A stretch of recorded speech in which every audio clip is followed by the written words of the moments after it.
Okay, everybody. So welcome again to our Breathing City Future Urban Ventilation Network seminar series. So this is actually our last seminar of this term. We'll be starting again in September with our new series. But just for those of you who are not familiar with Breathing City, we are a UKRI funded network under the SPF Clean Air programme. We basically bring together a diverse group of people with a common interest in ventilation, who are looking at the intersection between indoor and outdoor environments, particularly in urban spaces, and trying to think through what this means for how we design and manage our built environment for improvements in indoor and outdoor air quality. Pretty topical at the moment. I think ventilation has become something that is a much more public focus than, to be honest, I ever dreamed it would be. It's a real, so I think there's a real opportunity for this network to be really sort of shaping things for the next set of research and into policy and practice. Just before we start today, a little bit of housekeeping. So please, can you make sure that if you want to ask questions, if you post them in the chat, that's the best place, and then I can pick them up at the end of the presentation. If you can please keep yourself on mute throughout, that's really helpful. Please respect what other people put in and their contributions and questions. And today we are recording this event. And of course we are on Twitter, so if you yourself are on Twitter, please tag us in any of your tweets at Breathing City. Just to say a little bit more about who we are. So these are our academic collaborators across 9 organisations, academia and Public Health England. And we're the people who are shaping this network and hopefully drawing many of the rest of you into it. And these are the organisations that are involved in leading the network and our partner organisations who are supporting the work that we're doing. So without further ado, let me stop the screen share on that one. So I'm really pleased to welcome today as our seminar speaker, Jenny Brierley. Jenny's recently finished her PhD at the University of Sheffield with Professor Fionn Stevenson, and her PhD was on fresh air and low carbon, a practice approach to managing home ventilation. So Jenny's actually a qualified town planner, and she also has an MSc in sustainable architecture. She's worked in the UK affordable housing sector, and she's the ex-CEO of 2 housing associations and a trustee of the Fuel Poverty Research Network. She's a passive house self-builder, I'm fascinated by that, and passionate about housing, modern architecture, cities and sustainability. So she's going to be talking today about zero carbon and breathable homes, and is there a missing link? And I'm really interested to hear what Jenny has to talk to us about today. So over to you, Jenny, if you want to share your screen and start whenever you're ready.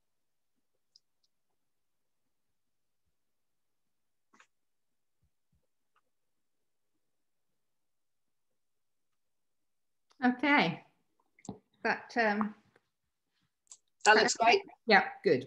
Okay, well, hello, and thank you very much for inviting me. Outdoor air and indoor air are continually interacting, whether or not that interaction is controlled. So urban ventilation and home ventilation are inextricably linked, both in theory and in practice. In my research, I've explored just one aspect of home ventilation, but I believe that the findings actually touch on all 3 themes in the Breathing Cities programme. My principal concern is the intersection between health and energy use in the way we live in our homes. We've all been spending more time in our homes recently, and of course some groups in the community spend almost all their time at home. So the impact of those homes on health is a significant issue.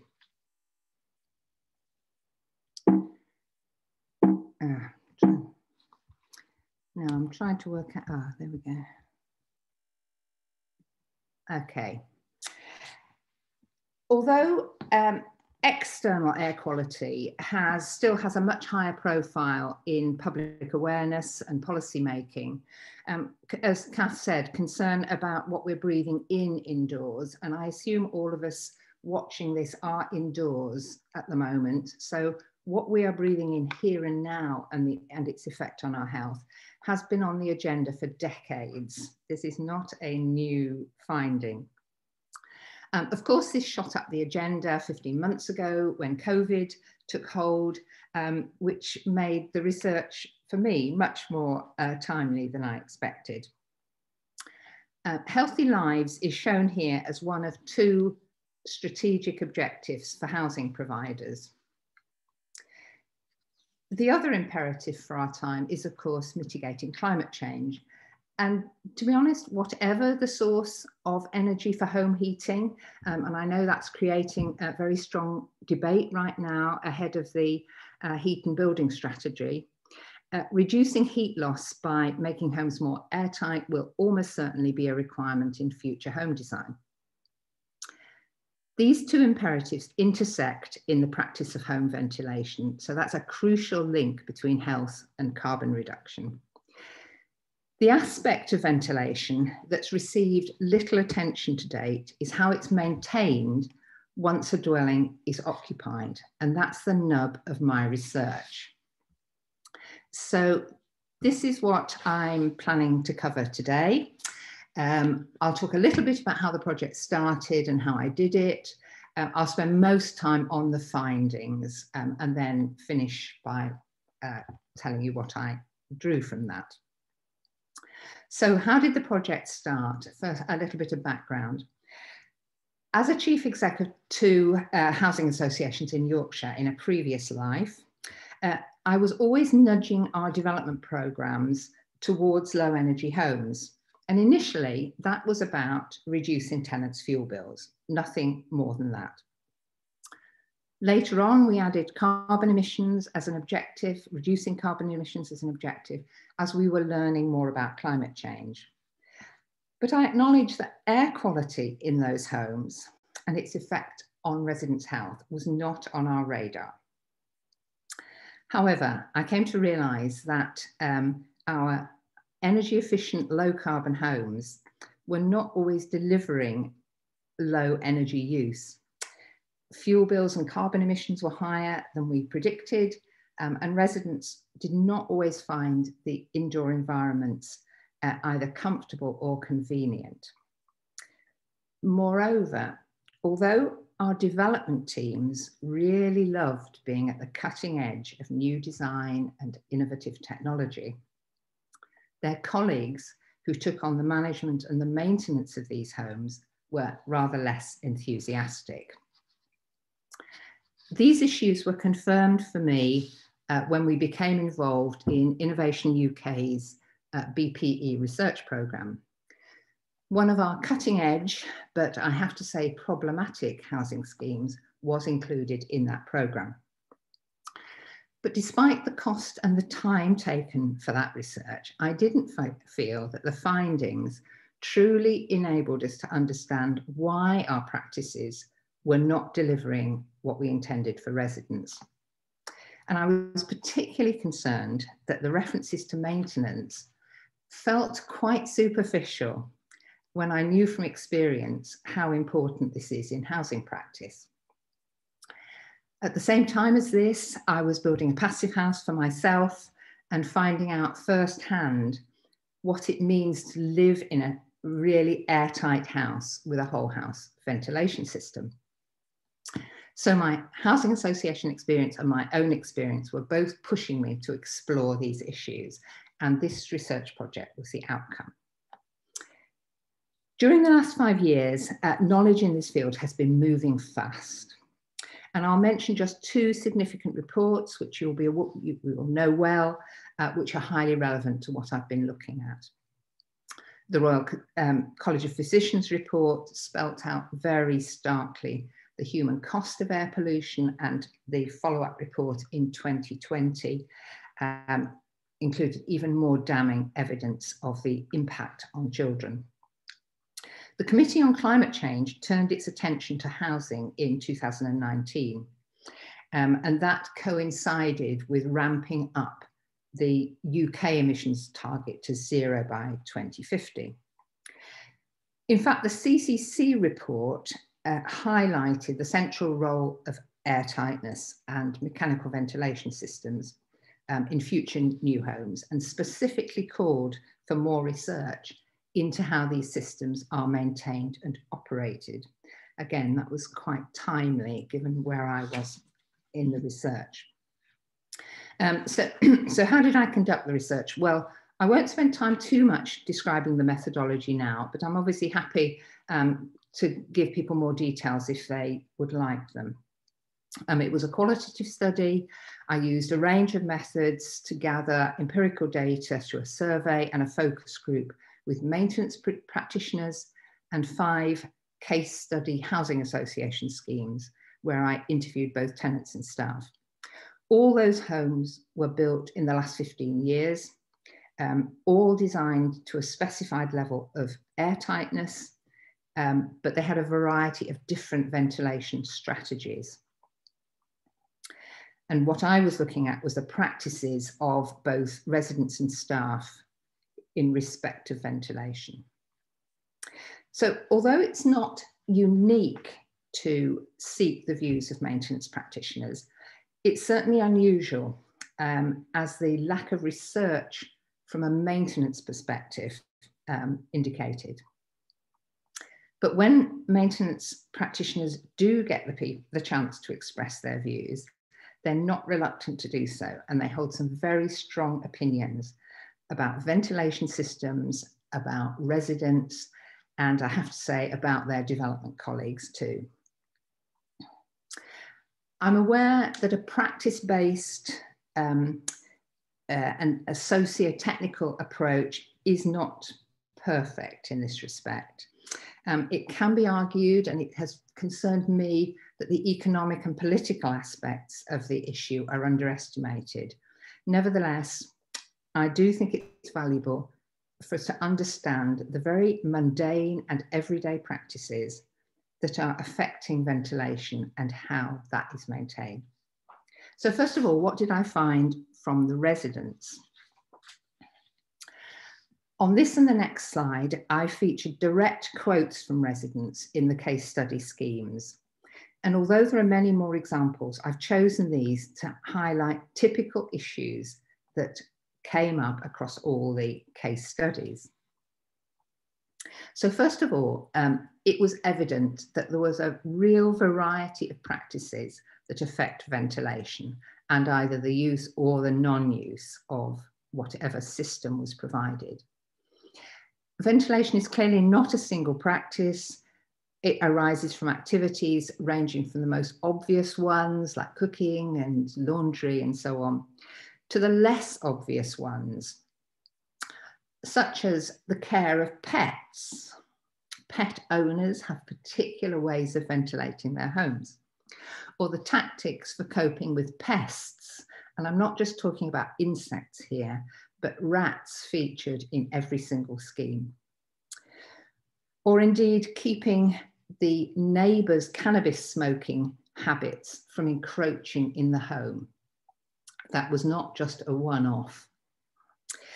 So these diverse factors were clearly influencing how residents ventilated their homes in practice, regardless of what the design intentions were.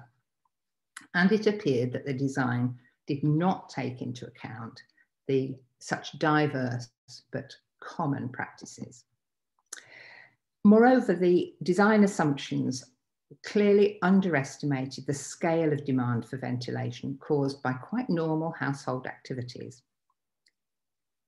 Even when residents were using mechanical ventilation as intended, they were using the boost function, everyday cooking or drying, washing necessitated opening the windows or doors to prevent condensation. So they were compromising energy efficiency. Alternatively, the moisture built up, causing damp and mold, and they were compromising air quality. And these were not extreme examples. Cooking on the hob for a household of 6, perfectly everyday occurrence. Doing the laundry for a family with several young children, the same problems occurred. Arguably, the problems are intensified in social housing, which is typically small, open plan, and fully occupied. But I believe these demands for ventilation are actually predictable. As residents said to me repeatedly, we're criticised for hanging clothes to dry around the house, as though this is a negative lifestyle choice. But where are we supposed to dry 5 or 6 loads a week in the winter affordably? This example of blaming the victim for damp in their homes epitomizes an individualistic behavioral approach, whereas in truth, housing association residents, typically on low incomes, may have little or no choice in these activities that affect ventilation. Moreover, the demographics of households in low rent homes show a higher than average percentage of elderly people, people with chronic ill health or disabilities, living in homes that are often located in neighbourhoods with poor external air quality. So inadequate ventilation in their homes creates higher than average risks to their health, exacerbating health inequalities. The first encounters that residents have with unfamiliar whole house ventilation and the instructions or the rules that are given to them strongly influence their practice and the air quality. It's still not rare to have no induction, incomprehensible instructions, or even to move in unaware that there is a ventilation system. This is a window of opportunity to influence air quality that is frequently missed. And in the case of a mutual exchange, which is common practice in housing associations, the outgoing tenant may indeed warn the incoming tenant not to use the system at all. A common factor that I found is underestimated is the effect of financial concerns on the use of ventilation systems. I was expecting that, but it was actually far more marked than I expected. Switching off ventilation systems was worryingly common. And where this was combined with underheating for fear of the fuel bills, which happens even in low energy homes, there's a high risk of poor air quality. So some more findings from the residents. Well, interestingly, residents invariably linked ventilation with health, which they typically equated to having fresh air from open windows. And that was the case even where the external air was poor quality, and actually in one case, visibly poor quality. But the residents did not perceive filtered air through a ventilation system as fresher than external air through their windows. Indeed, some worried that a ventilation system could actually circulate toxic air.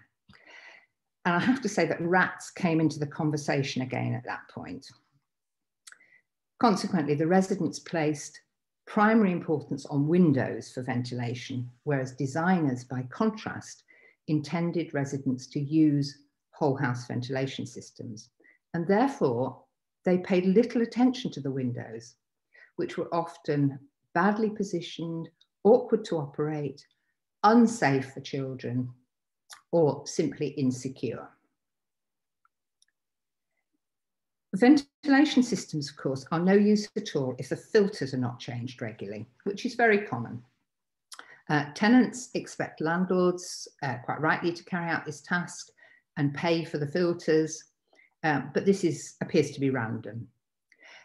Some residents do try to do this themselves, although the location of the unit can be an obstacle. as in this photo, where it's hidden behind that little blue door at the top. And you need a very small, agile person to get in there and change the filters. Not changing the filters often leads to the unit becoming noisy, which is another reason why it gets turned off. Perhaps the most common reason it gets turned off is persistent faults in the system, which were far too common. People became skeptical about using the system at all and ended up in some quite confrontational relationships with their landlords. Some residents, but not all, I hasten to add, were quite vocal in dismissing what they called this eco stuff, and the faulty systems didn't help one bit, even if there was an initial willingness to adopt new ventilation practices, quickly undermined if the system is not maintained. So we've got a series of conflicts here. We've got residents placing importance on opening windows to let in what they regard as healthy fresh air. We've got designers assuming that whole house systems will be used, but underestimating the scale of demand for ventilation and the diversity of practices that they've got to take into account. We've got willingness to use the systems undermined by lack of induction, fear of the running costs, and inadequate maintenance. Now, maintenance of ventilation systems is not the only issue in ensuring healthy air quality, but it is a crucial factor from the resident's perspective. So what were the experiences and the views of the maintenance practitioners? Maintenance practitioners revealed what I found quite an intriguing mix of defensiveness and forward thinking. Although ease of maintenance was generally specified in the brief for new schemes, there was no evidence that it influenced design or build or installation in any meaningful way. Maintenance practitioners were rarely involved in the specification, and it was their commonly held view that maintenance is simply not a serious consideration at the design stage. They perceive that the driver for new homes is to reach a specific sustainability standard, to be the first to use a new technology, to be more eco than the last scheme, and the evidence supports that view. Maintenance people are not just critical of the designers, they repeatedly talked about poor building standards and faults in the installation, which they then inherit. And that was the word they used. We inherit the problems. Handover of new schemes to the maintenance team and induction in the systems that are in there was wholly inadequate in all but one of the schemes I looked at. And in some cases, maintenance only became involved right at the end of the defects period. And in one case, they were not aware what systems had been installed. Maintenance practitioners argue strongly for the standardization of components in new homes so that they can use established skills and supply chains. But that is not consistent with selecting systems that will optimize ventilation in homes of a specific design. It's not consistent with continuing innovation. Some maintenance practitioners were evidently so frustrated by over-complex systems that they'd prefer natural ventilation, even if that is not the optimal approach to reduce heat loss. There's a very widely held view among maintenance practitioners that residents' lifestyles are responsible for damp and mold and poor air quality, not shortcomings in maintenance. And this belief often resulted in an uneasy relationship with residents and on occasions ended in court. However, the defensiveness that they showed in that respect didn't stop a genuine understanding of the issue from the tenant's point of view from coming through. Maintenance practitioners work closely with residents and they understand people's financial concerns And they have a glimpse too of residents' reluctance to trust new technology. I believe it's significant that maintenance practitioners also revealed that they can be forward-thinking, despite the frustrations they have with development and with residents. They were aware that zero carbon is the future, and indeed argued for high quality ventilation systems in some cases. Moreover, the importance of indoor air quality and its effect on health was raised by maintenance practitioners in the interviews that I held, and that was pre-COVID, even though that lesson had been learnt the hard way by some of them. So taking the whole of the findings into account, it was clear that the ventilation of homes that are designed to be airtight is still problematic, both for residents and for maintenance practitioners, with the consequences I've already talked about. So analysing these findings led me to three overarching themes, which I'll now just describe. First of all, I can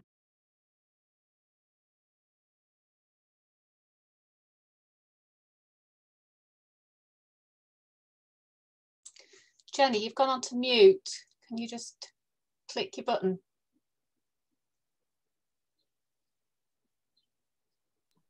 Okay, it said the host has muted me. Oh, yeah, maybe something accidentally happened. Okay, right. Okay. I was just starting on this, on describing the themes that I drew from the findings. First of all, it was that the health implications of ventilation are absolutely underestimated and in some cases ignored by housing organisations.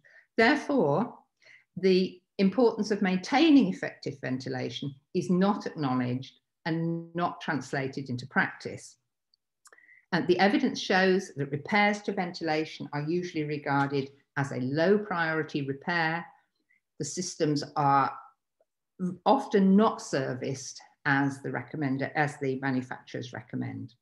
So although healthy homes or some similarly worded objective is included often in a housing organisation's objectives, it's not the part that's played by internal air quality as a contributor to health is not generally recognised. It's significant, I'm just watching the time. Yeah, it's significant that the exceptions to this are the few indoor air pollutants where legislation is in place to safeguard health, with carbon monoxide and asbestos being two significant ones that housing organisations certainly do act on. The risk of fines, adverse publicity and action by the regulator drive compliance. These are business critical issues for a housing association, but the risk of health impacts does not appear to be a driver where there's no legislation. And as you will know better than me, the legislation governing air quality is fairly minimal, no requirement to monitor air quality in homes, no agreement how to measure exposure levels, and I believe no agreement on the metrics to apply. I will just give you one example, which I think is a very telling example of how this impacts on maintenance. And this comes from one of the case studies. In this case, the maintenance manager considered whole house ventilation systems to be really a distraction from the real work. He called them a bit of a bugbear, whereas in his view, gas servicing, fire risks, asbestos, the other health and safety issues had a higher priority. But the same manager acted instantly when he was told that water was collecting in the ducts of an MVHR system due to a faulty installation. That was a potential Legionella risk. And of course, Legionella is a health risk covered by legislation. He did not hang about when that was reported. Another manager that I interviewed on the last of those quotes did realise the health impacts of maintenance, although there's a hint in that quote that it may have been the risk of claims that was the driver. But certainly he acknowledged that they were missing something in their practice. How far the building safety bill will change thinking in the housing sector will be something to watch, but accepting that air quality is indeed a safety issue is needed first. The second theme I identified related to the other imperative for housing, cutting carbon emissions. I purposely selected low energy homes for the case studies, so it was not surprising that those housing associations did have objectives relating to environmental issues. But it's evident now that associations across the board are adopting zero carbon emissions as a strategic goal. They may not know how they're going to achieve that, particularly in existing stock, or how they're going to finance it alongside the other expectations of investing in new homes, and for some, the huge costs of replacing fire risk cladding. But it is now on the agenda.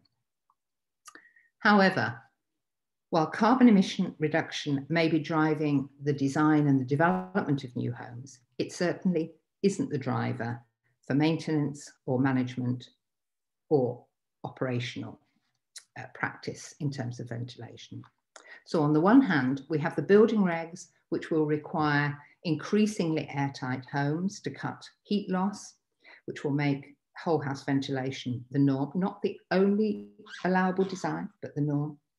And obviously voluntary standards such as Passive House and AECB are pushing further in that direction. But on the other hand, I did not find that reducing carbon emissions had any influence at all on practice once homes are occupied. Maintenance practitioners may be aware that this will be a future requirement, but it's not a present driver. Consequently, although ventilation design might minimize heat loss and reduce carbon emissions in theory, the required action to put this into practice in the occupational phase is overlooked. Finally, I wanted to consider, obviously with my background, what we can learn for this for housing association practice. What is it that's obstructing the maintenance of effective ventilation? What do we need to do to translate both the objectives into practice? And I concluded that really this was the principal obstacle was the disconnections between housing practices at key points in the life of a dwelling. Those are impeding maintenance and operation. I will skip over going into that in any more detail. But I think that is one of the messages that I want to put back to the sector. So I've got 3 calls for action here, and these are calls for action to the housing sector. First of all, regard indoor air quality, good indoor quality, as a health responsibility, not just for legal and regulatory compliance or public relations or to protect the building fabric, but as a health responsibility. I don't think we're there yet with that. Secondly, yes, ensure homes are designed to provide zero carbon, but make sure they're providing fresh air as well. And in order to do that, give maintenance of ventilation system a higher priority.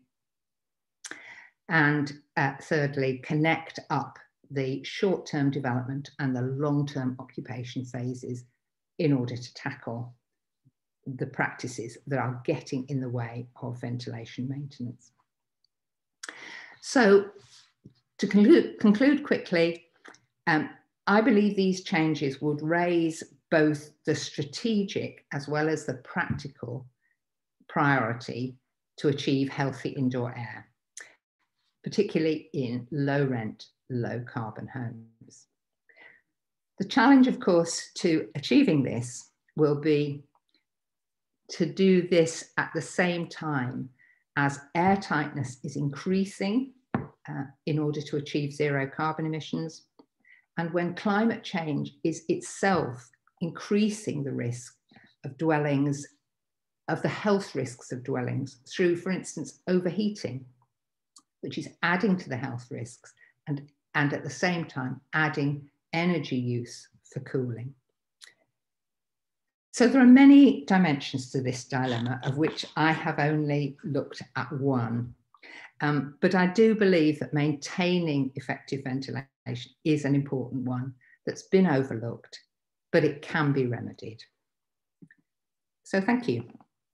I'm very happy to answer anything, any questions. I'd love to hear your thoughts on how this kind of fits in with the Breathing City agenda. Brilliant. Thank you, Jenny. That's really helpful. If you could, yeah, brilliant.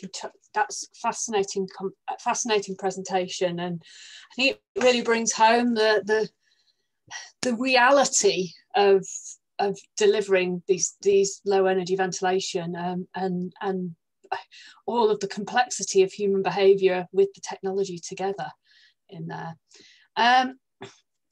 Okay, I think we have got a question in the chat from Dave, who said over 30 years ago he was involved in a local authority scheme to improve homes that had issues with damp and mould by installing heat recovery systems, and all of these issues that you raised became apparent, and he had to raise this at a key meeting and met by the same issues, that they'd not considered the human factor. So he says, with that in mind, how would you suggest the various relevant bodies, including academics contributing to white papers, etc., and the divergent demands of different departments, are brought together with those at the front end dealing with consequences and have the first-hand experiences? So yeah, how do we actually get these conversations to happen to change things?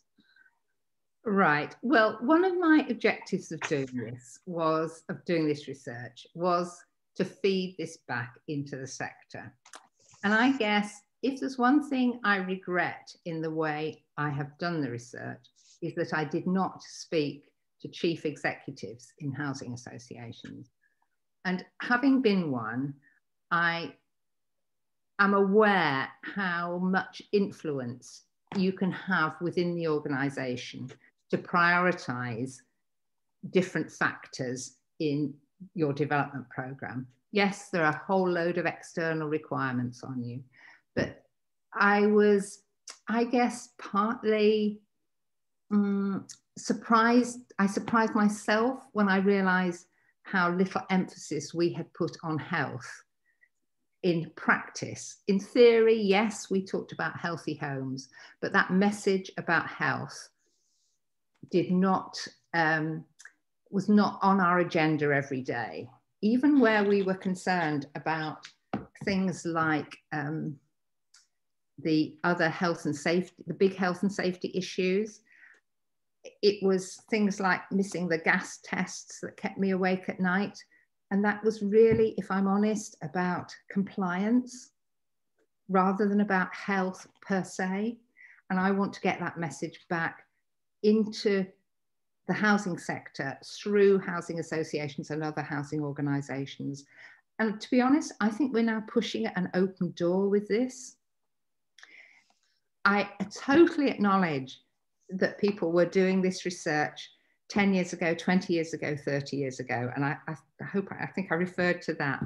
I don't claim that these are completely new, amazing findings, but I feel they've come at a very timely point, and that I can use that opportunity to have whatever influence I can, and whatever influence anybody who's listening to this has, to talk about that as a practical day-to-day issue that is damaging people's health. And on the other hand, unless we solve it, it will obstruct us getting to zero carbon. Both of those are important. We can't achieve them without addressing some of the issues that I've talked about and some of the issues that you talked about 10 years ago and 30 years ago. I think the very fact that you're still finding it means it's relevant and it is new findings. I'm actually going to ask Alison's question next, because I think this follows on, because she said, would indoor air quality limits help or hinder, do you think? So they would give a level of compliance requirements, but then there are other complexities about monitoring and responsibilities. And I was going to ask the same thing, you know, should we be making it regulatory? But I can see the pluses and minuses of that, and I wonder what your thoughts were there. Yes, I think there was a stage when I was doing this when I would have said, yes, I think it's the absence of limits that's part of the problem here. And then I came to kind of realize more the problems then in terms of monitoring and measurement, and how do you measure exposure levels as opposed to the presence of certain pollutants, which I know is exactly the kind of problem regarding external air pollution as well as internal air pollution. In the end, I think I would say there's another bigger issue here, because even if there were limits and monitoring, the responsibility for improving the situation will still be a matter of dispute, while housing organisations and their residents argue about lifestyle versus opportunity to ventilate their homes in a way that accommodates everyday life. And if we don't get away with that, even if there is a limit and it's monitored, any responsibility for doing something about it will be pushed back onto individual occupants, you know, you and me or whoever, even if we are provided with little or no choice in the way our homes have been built and the kind of opportunities for ventilation. So I think there's an issue there about responsibility for making it possible to ventilate homes effectively and not cause such difficulties in everyday life that those means of ventilation are impractical. Yeah. Yes, I mean, I'd be more than happy to hear what other people think about the monitoring issue. I mean, I'd be particularly interested if there's anybody here who's got experience of how the monitoring in Scotland is going, where I understand that carbon dioxide monitoring in main bedrooms is now required. I don't know how long that's been going, or whether there's research evidence as to whether it's made any difference or not. I mean, that would be quite a useful thing to know, I think, because obviously CO2 monitoring is the kind of proxy that's accepted at the moment. But I mean, if I could, just talking from my own experience, I have got a CO2 monitor in my house because I wanted to see how well the MVHR system was working. But to be honest, when it beeps, I sometimes just turn it off, just like anybody else would. Yes, it's an indicator to me that something is happening in terms of the ventilation and I need to open a window or I need to boost the MVHR. But would I regularly do that? And how would I feel if this was beeping all the time in every room in the house? You know, we've got to think about how effective that's going to be. You know, real people are living in these houses. It's not a theoretical exercise.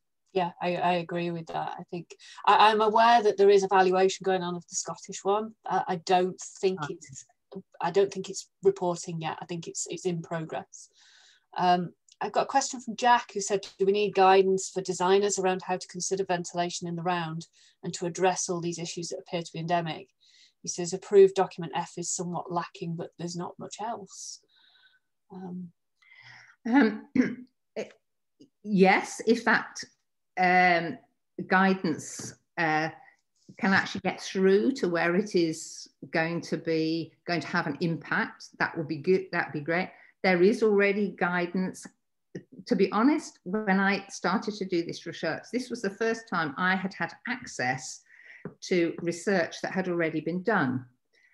This is maybe a completely different issue about how difficult it is to get findings from the research world to the practice world. So all that work that had been done up in Meru on laundry facilities and guidance, well, for whatever reason, most of that hadn't got through to us in the practice world. And it is still rare to find housing that has been designed building in all those recommendations, even though they were 10 years ago, maybe, I don't know, somebody could correct me. They've been around for a long time. So yeah, good guidance, but there's a real dissemination issue to overcome here. Practitioners don't have access to research documents usually. There's got to be a channel where that gets through to the practice world. But yes, guidance. Perhaps the guidance needs to be have a stronger connection to that evidence base and link it into it more. Yeah. Question from Kate, which is, do you think there's a chance that environmental social governance reporting and investment could bring some pressure to bear? So she said Clarion have started doing this, for example, to value mold-free homes, although sadly reporting tools seem to value intention over delivery so far. I think what probably will have more effect than that, I'm not saying that won't have an effect, is interestingly the Housing Ombudsman is now taking a particular interest in damp and mould because of the weight of complaints that have been received. And that's quite an interesting move that they've homed in on that particular issue. To people in the practice world, what the Ombudsman says is important because it influences what the regulator says, and regulation is top of our list in terms of driving practice. So I think yes, ESG reporting will play a part in that. I think there are other interesting drivers that we can push, other buttons we can press in order to get through to practitioners. I got another question from Simon, which he said some of the behavioural issues have also been found to apply to heating and renewable technologies. And a lot of that behaviour seems to be a function of having prepaid electricity charging. So should we be thinking about different ways of charging for energy via landlords, for example? And I thought that was really interesting. You flagged so often that people were worried about their energy bills. And perhaps if there are different ways of charging people, you could manage that in a different way. Yes, I'm sure more user-friendly payment systems or payment mechanisms would be part of the answer to that. I think one thing we've got to be aware of as we're moving into potentially new heat sources, that we don't trip into more expensive heat, particularly worried about the move towards more expensive electrically driven sources, away from cheap gas. I obviously want us to move towards more environmentally sustainable fuel, but I think the pricing structures on that have got to reflect the fact that people on for people on low incomes, fuel bills are a massive headache. And if even low energy use is not, low carbon intensity of that fuel is not the big issue in their minds. It's the cost of that electricity or the cost of that fuel. But yeah, anything which starts to offset that, I think is absolutely worth bringing into the discussion. Sort of based on everything that you've looked at, do you still think that MVHR is viable as the future, or do you think we should be thinking more about low energy natural ventilation? Do you think the problems can be overcome with the right design and the right information?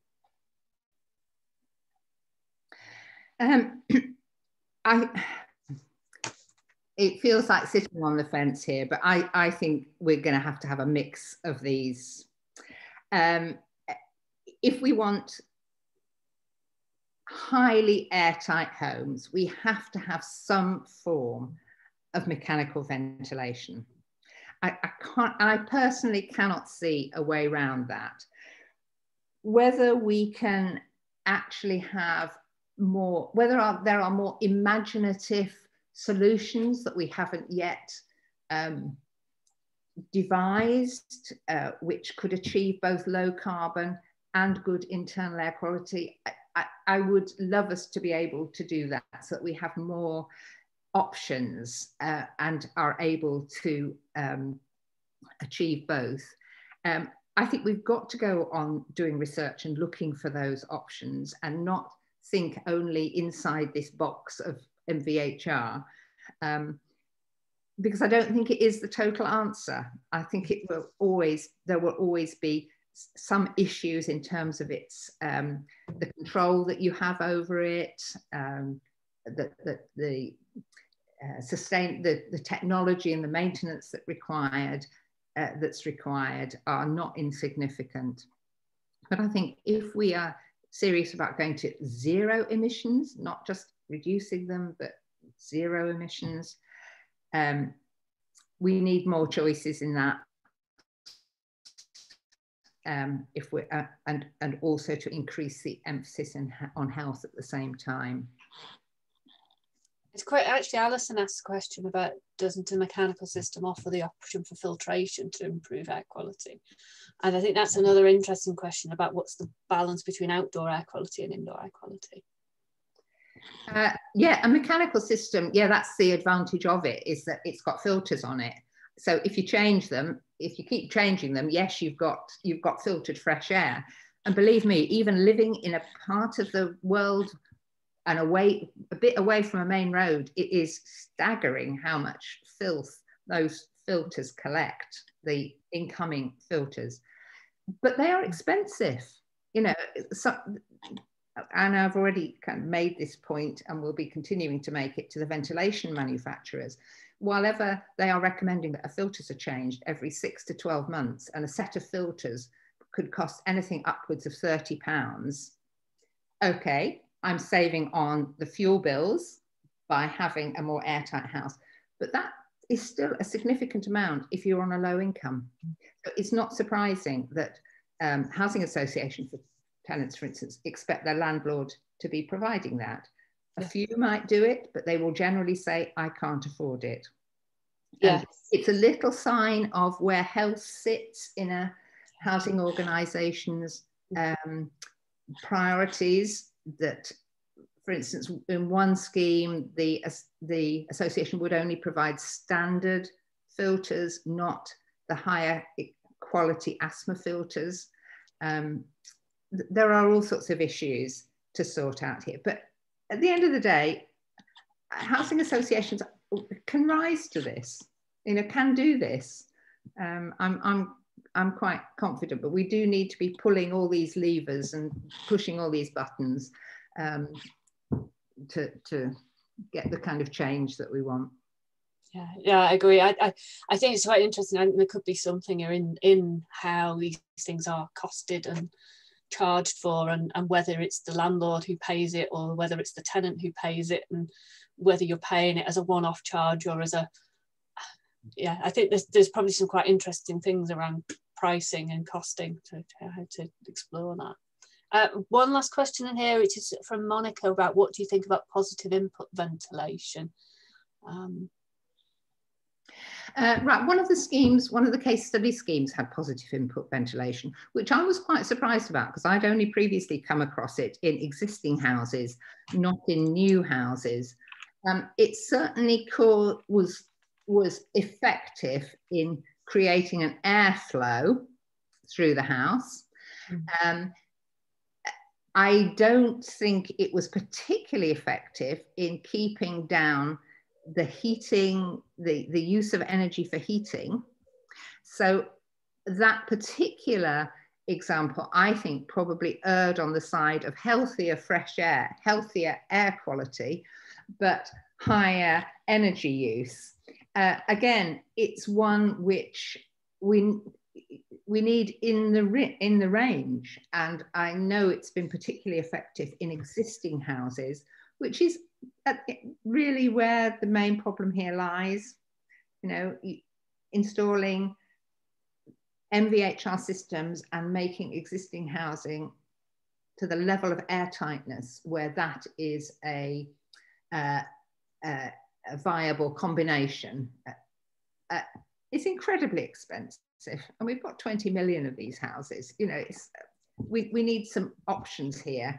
We do. And I think the only thing I would add is, if we've got problems ensuring airflow and ventilation, what about more in terms of controlling pollutants at source? Why are we still buying chemicals and putting them under the sink with cleaning products that are causing the problem in the first place? We've got to think outside just how do we get rid of them by ventilation.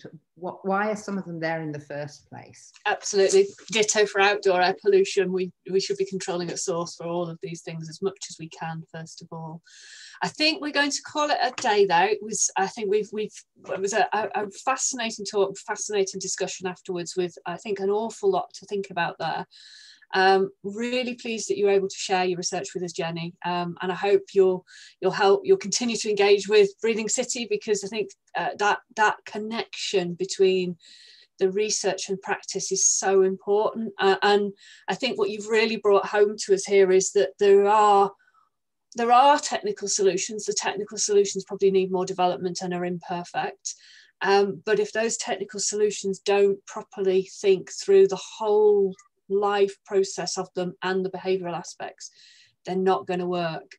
And we've got to think about how people use them and what all those different motivators are going to be. And I think that's actually quite a challenge. And I think it's how do we get that challenge understood and recognised properly across the whole of the sector, which is, I think we might all have our work cut out.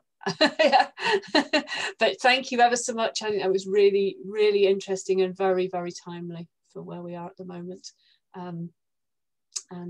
Yes, thank you very much for coming to talk to us.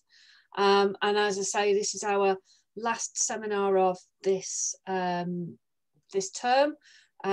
We will be hoping to have a whole Breathing City network event in late September, so we'll be emailing people about that very shortly, and we will be restarting our seminar program again in the next academic year. So on that note, thank you ever so much for everybody who attended. Thank you to Jenny for speaking, and please all enjoy your summers. Hope people manage to get a little bit of time out over the next couple of months. So thank you very much.